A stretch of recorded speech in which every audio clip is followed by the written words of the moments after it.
2016'da 11. ayının maşinesi. Bütün zavutsır bir kol. 44.268 km mangan maşina.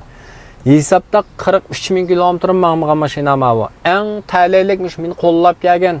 Yurakni jalliq besib, oltiraqni jalliq yo'llab kelgan doim finsirimi sotaman. Maşina 1 yil bo'shan sifat kapolat. Maşinaning puli esa 14.800 ko'y. Hozir tashqi qismi bilan tanishib chiqamiz. Tordaşlar yaxshi turdinglarmi? Men Qashqar Yangisharlik Sichivan Changdotga Miradiljondan hammaga o'tliq salom. 14.800 pulga 2016-yilda 11-oyninki Xeyma S5 ni bersam aydamsizlar. Maşina bamodisi badigidek maşina. SUV yo'yo maşina alatdim. Bu da yangisini alatdim Miradiljon. Siz bo'shangi birdig'inni siz o'zingizga ishonchli o'g'in olaman deganlar men maşina shashtirsangiz bo'ldi. Peylansa 1.5 chiqdan mayser fiyat 5 tuvan. 5 mochang bir men mayser fiyatni. Cho'ngangchan cho'ngchoq oldi LED shenchidagan 360 gradus. Oldin kuzatish apparati seplangan ham mashinaga. Ishini ko'rsatlamdi.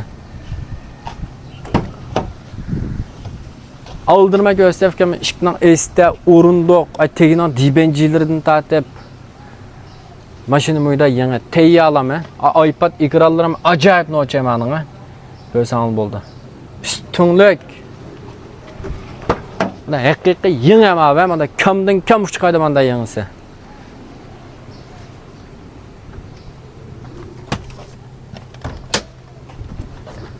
$14.799'ga satmayman, 14.800'ga olan pulsa.